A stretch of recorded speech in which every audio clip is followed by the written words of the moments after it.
Parenting is a notoriously tricky business with no definitive right or wrong way to do it. As a parent yourself, you will know that everyone has a different opinion on how to do things and that they aren't usually shy in telling you how to do it properly. Well, Eileen Hayes is a parenting expert and the editor of Your Family magazine. Welcome to you. Thanks for coming in today. So what is positive parenting? What is that all about? I think it is puzzling for lots of parents. Yeah. It's quite easy to see what negative parenting is. You know, when we see somebody shouting and yelling and saying, if you do that again, you'll get whatever. It's easy to understand that's negative, but, you know, to be positive seems slightly more tricky. I mean, the way I quite often describe it to parents is to catch them being good. Mm-hmm. You know, parents spend a lot of time trying to catch their child being naughty. They're always on the lookout for bad behaviour and naughty behaviour and trying to deal with it.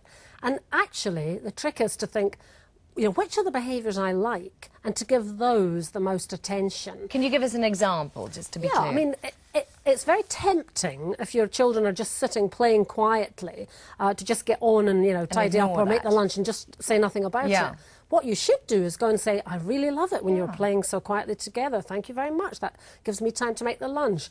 And it sounds very artificial at first when parents try it, but actually it works like a dream. I mean, we're always a little bit one step ahead of children and they don't see it as artificial at all. It really helps them to So you're saying ultimately children are people pleasers. They do want to please. Yeah, they particularly want to please their parents. And that can be hard for parents to understand because if you fall into the opposite trap of only giving attention when they behave badly, then you kind of think they behave badly all the time. You know, you say, oh, you're making too much noise, or, you know, stop that racket, and you're just focusing on that behaviour. So it's turning that around and, you know, trying to notice the times they're behaving well. And the more you can do that, the more they behave well. I mean, people think it won't work, but I know it does. I do it with my own 4 children, and it does work. It really does, over a period, over a long term.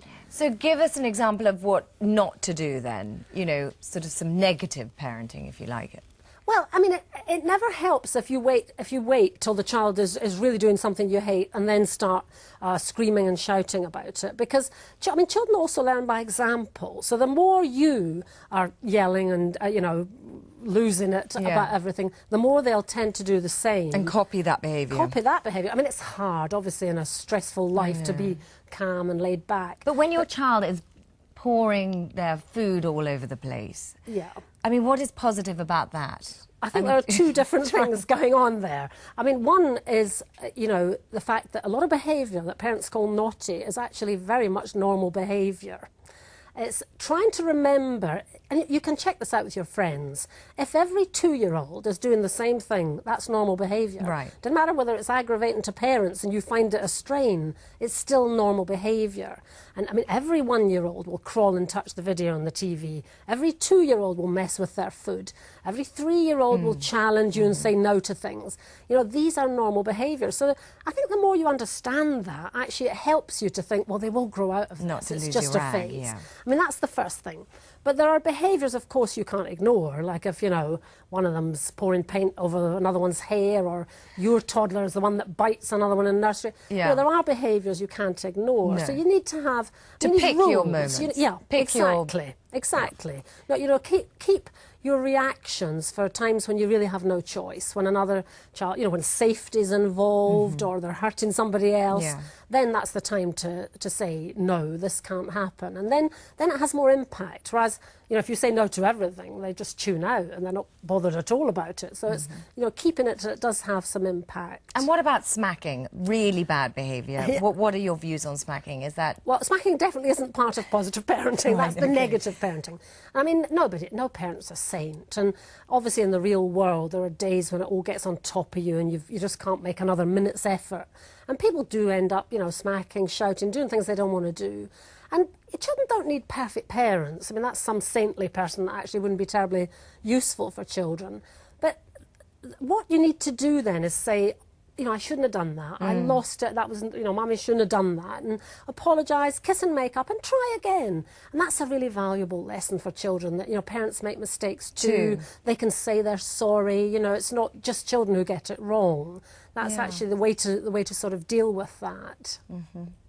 So always try and find something positive, and your advice on just having maybe fewer rules in the house. I think a lot of people get very, they've got a star chart for this and, you know, a punishment for this, and they get so bogged down with their own rules and regulations in their house. I think, I mean, in a way, though, it's what works for you. Some people prefer to really have, you know, clear rules, but you've got to keep them down for small children because they can't understand dozens of rules. You can have, you know, 2 or 3 simple rules and then they can follow it. And a lot of people find star charts useful. I mean, if you find something helps you to be a positive parent, then it's a great technique for you. But, you know, rules definitely, you do need rules, you need limits. Positive parenting is not about having no limits. Right. I mean, it's at the very simplest, it's like saying to your child, you can't hurt another child, or, you know, we don't allow hitting in this family, or something like that. But it could be something like, you know, you must brush your teeth when I ask you once, not 4 times, or, you know, you have to go to bed when I say. It's whatever rules a parent needs in their family. And routines help, because once you do it at that time, every day, and, you know, the child understands it's a routine, then the battle's over. You know, you get to a stage where you don't have a battle about it. So regular routines are helpful. But, you know, I wouldn't want to say, oh, don't do these things, because I think lots of parents find them helpful. That's what what you find helpful. And being consistent, isn't it? That's also a key issue, isn't it? Some people, all the they follow the rules. Tell you that, but I'm not very consistent, I don't think. But I think, you know, and sometimes people get very worried about this. They think, oh, I can't get them sweets today because I said I was never getting them sweets. And do you know what I mean? We can chill out a little bit sometimes, and you can't be consistent every single day and always have the, you know, and you can say to your child, we're doing this today, but, you know, it's not every day. Mum has decided to do it today because, you know, you were really good walking quietly here or whatever. And you can, you know, you can change a rule and explain that that's what you're doing. Again, people get too hung up if they think they've got to follow the rules all the time. Well, that's why maybe not so many. Yes, keep it. What about biting? You mentioned biting earlier. How could you deal with biting behaviour in a positive parenting way? Well, the negative way is to bite the child back, to show them it hurts. Okay. Which actually, you know, a lot of parents think that's the way you do it. They think, well, they've done it, I'll show them it hurts. But then doesn't the child think that's okay? The message is crazy, because you're showing the child the behaviour is okay if somebody else does it. That doesn't make sense. They don't get that. So you have to tell the child it's wrong. You have to get, I mean, getting down to their level is always helpful with small children. You can't talk from up here, sort of down here. You know, you have to get down at eye level. And it's about body language, you know, showing you mean something. It's about tone of voice. You know, when you want your child to do something, you use a particular tone of voice. You say, don't run in the road, or don't, you know, your child will do it when they hear that tone of voice. So it's saying that was naughty, you know, it hurt another child, they're crying, you don't do it. And removing them from the situation is really the best way to deal with that. And quite often also giving attention to the hurt child, because, you know, again, it's about attention. Children love attention and will do anything to get it. So if you turn most attention to the hurt child and say, oh, are you okay? You know, they're not getting that satisfactory attention. That can be quite a good technique too. And then in a positive way, presumably when they don't do it for a certain period, reward them for that. Yeah, I mean, not doing it. You shouldn't need to keep giving rewards for good behaviour, because once it gets to be second nature, you know, a cuddle or a kiss or a little bit of praise, you shouldn't need like a star chart for long periods or, you know, actual rewards. But sometimes they're useful to turn a behaviour around. You know, if they've gotten a situation where they're doing things badly in lots of ways, then it can be helpful. But once a behaviour is established, you shouldn't need it then, you know. It's but remembering praise and, you know, saying thank you and all of that, if you just totally forget, then you're back to, you know, them thinking nobody notices when I do it nicely. Yeah, sure. So in a nutshell, your top tips for positive parenting and how to do it? Catch them being good, instead of constantly trying to catch them being naughty. I cannot tell you what difference that makes even to parents. You know, a household where that's going on is a happier household, where you're not constantly, you know, worrying and fraught. It really does make a big difference.